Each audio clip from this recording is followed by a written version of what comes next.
The dawn breaks over the western border of the Soviet Union, but the morning is shattered by the deafening roar of aircraft engines. At first, the soldiers think it is a training exercise, until the first bombs fall. Explosions rip through the airfields, igniting hangars and destroying planes before they can take off. Smoke curls into the sky, black and choking, while terrified men scramble from the wreckage, many still in pajamas or gymnastic tunics, clutching rifles they barely know how to use. Lieutenant Alexei Gromov, freshly graduated and full of theoretical knowledge but no real combat experience, yanks on his helmet and gathers what remains of his platoon.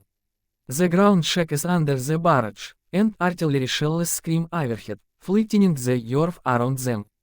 His voice, commanding, is almost drowned out by the chaos. Some soldiers panic, others freeze, and a few simply run without direction. Sergeant Ivan Kuznetsov, older and battle-hardened, pulls men into cover behind trees and craters. He drags a young soldier who has frozen in shock into a shallow ditch, forcing him to his fate. Every step is met with the roar of German dive bombers, strafing the fleeing columns. Smoke and fire create a hallucinatory haze over the fields and forests. Meanwhile, nurse Anna Lebedeva sets up a makeshift medical station in a small village that had been spared so far. The wounded begin arriving, civilians and soldiers alike, tear screams piercing through the air raid. Blood soaks through clothes and flowers, and supplies are scarce. Anna works with precision and urgency, her hands trembling but refusing to stop. When an explosion rocks the building, SH shields a soldier with her body, the heat and shock rattling her, yet SH continues, undeterred. By noon, orders come to retreat eastward. Roads are clogged with broken vehicles, fleeing refugees, and wounded soldiers.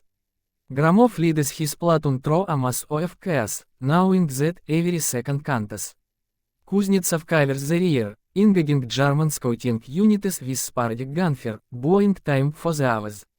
Smoke rises from distant towns, the scent of burning oil and earth fills the air. As evening falls, the survivors pause on a hilltop to look back. The enemy has already advanced deep into Soviet territory. Gromov feels the weight of command for the first time, each decision called men life or death photos under his car. The war, he realizes, is no longer a distant headline, it has arrived at their doorstep, unstoppable and merciless.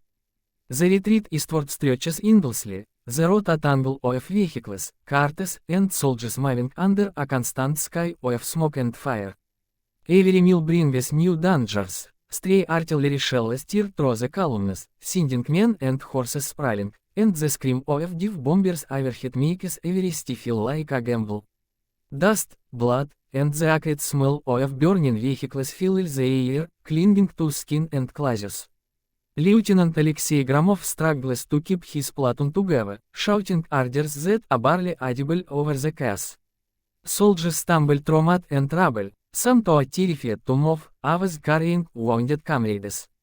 A young recruit freezes under fire, and Gromov grabs him roughly, shaking him into motion. Fear is everywhere, but so is a stubborn determination. Survival depends on discipline and courage. Sergeant Ivan Kuznetsov takes position at a forest edge, setting up his machine gun to cover the column's retreat. From the shadows, he fires bursts at approaching German scouts and infantry, each shot bold with the risk of exposing himself. Shells explode nearby, showering dirt and splinters. A fellow soldier falls, and Kuznetsov drags him into cover, grimacing at the growing casualty list. Yet there is no time to grieve, the enemy pushes relentlessly. At the river crossing, chaos reaches a climax. Soldiers, vehicles, and civilians all jostle to cross the swollen Dnieper. Engineers desperately assemble a pontoon bridge under continuous air raids. German planes swoop down again and again, forcing defenders to fire blindly in the smoke and confusion. Nurse Anna Lebedeva works on the banks, pulling the wounded from the water, performing emergency procedures with hands slick with blood and freezing river water. Panic and exhaustion mix, but the wounded are her focus, each life a battle in itself. As night falls, the last Soviet units scramble across the bridge, which is then blown up to the enemy passage. Gromov and Kuznetsov among the few left covering the retreat, crouched behind wreckage and ready to fight to the last. The dark river flows below them, carrying debris and bodies, and above, the distant glow of fires marks the enemy's advance. In this moment, there is no glory, only survival, courage, and the heavy, bitter understanding of the cost of war. The city of Smolensk rises through the smoke like a ghost, shattered buildings, smoldering rooftops, and streets littered with rubble. The Red Army hastily fortifies positions, turning every standing house into a defensive stronghold. Soldiers dig trenches in courtyards, pile furniture into barricades, and place machine guns on upper floors, ready for the urban warfare that is about to engulf them. Civilians scurry through alleyways, carrying what little they can save, faces wretched with fear and exhaustion. The first German assault begins at dawn.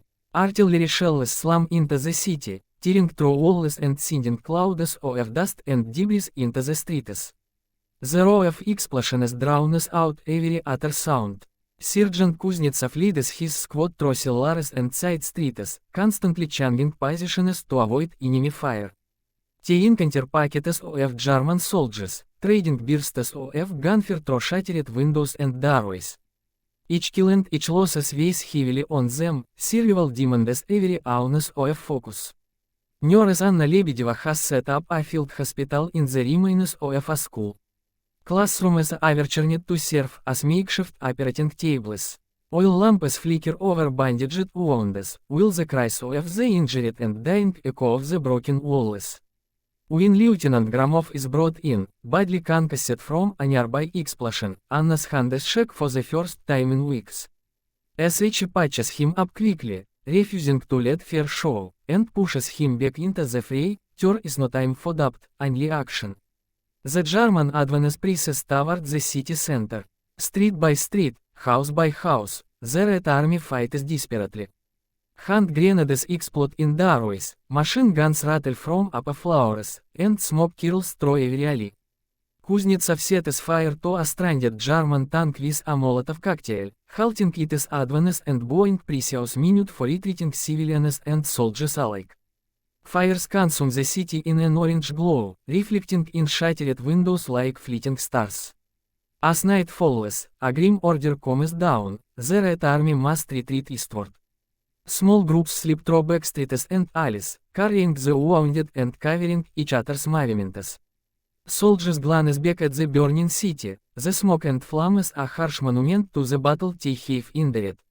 Smolensk is lost for now, but the enemy has been delayed. The cost is immense, yet the delay is vital. It buys the Soviet forces time to regroup, reorganize, and prepare for the defense of Moscow. The streets are quiet now, except for the distant crackle of flames and the heavy, exhausted breaths of those who survived.